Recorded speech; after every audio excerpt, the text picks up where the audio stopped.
It started with the whispers.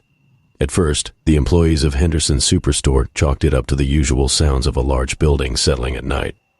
Shelves creaking, the hum of the fluorescent lights, the occasional scurry of rodents. They were used to these sounds. But then came the whispers, soft and unintelligible, seeming to come from just around the corner or just out of sight. Michelle, one of the night shift managers, first heard them in aisle, right near the canned goods. It was a soft, sibilant sound, like someone hissing secrets through gritted teeth.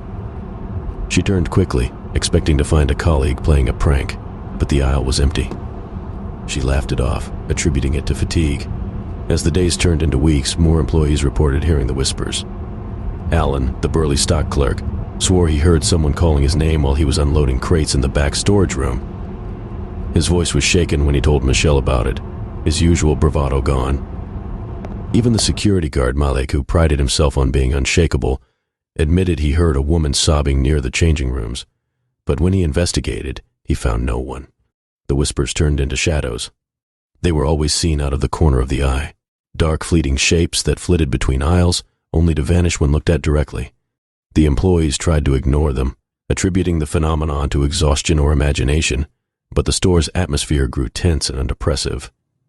One night, while restocking shelves in the electronics section, Michelle saw one of these shadows more clearly. It was tall and thin, almost human-like but distorted, with elongated limbs and an unnaturally pale face. It stood at the end of the aisle, watching her. Her heart raced, and she blinked rapidly, trying to dispel the vision, but it remained, tilting its head as if curious. She screamed, and the shadow melted into the darkness. Malik came running, but when she told him what she saw, he looked uneasy but found nothing. He suggested taking a break, maybe even a few days off, but Michelle refused. She was determined to figure out what was happening in her store. The whispers grew louder, and the shadows became bolder. One night Alan didn't show up for his shift. His car was found in the parking lot, but he was nowhere to be seen. Malik reviewed the security footage and saw Alan walking into the store, but then he simply vanished. One frame showed him entering the back storage room, and in the next, he was gone. Panic spread among the employees, and some quit on the spot, unwilling to face another night in the store. Michelle was desperate. She spent hours poring over the store's blueprints and old records, hoping to find a clue. Deep in the archives, she found a reference to a series of tunnels beneath the building, remnants of an older structure that once stood there. The tunnels had been sealed off long ago, forgotten as the city grew around them. Determined to uncover the truth, Michelle enlisted Malik's help. They pried open a sealed hatch in the storage room, revealing a dark, damp passageway leading into the depths below. Armed with flashlights and a sense of foreboding, they descended into the tunnels. The air was thick and musty, and the walls were lined with strange, arcane symbols. As they ventured deeper, the whispers grew louder, more insistent. They turned a corner and found Alan, or what was left of him.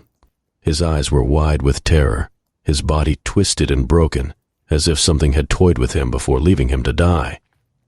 Before they could react, the shadows descended, dozens of them, all with the same pale, distorted faces.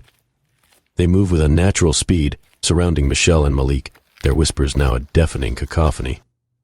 Michelle swung her flashlight wildly, but the beam passed through the shadows as if they were made of smoke. A cold, clammy hand gripped her arm, and she felt an icy chill spread through her body.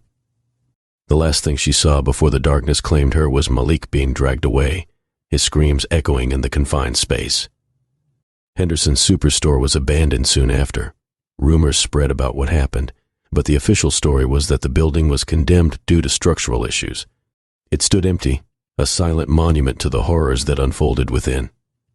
Occasionally, passers-by would claim they heard whispers coming from the darkened building or saw fleeting shadows in the windows. But no one dared to investigate, leaving the secrets of Henderson's Superstore buried in darkness and fear.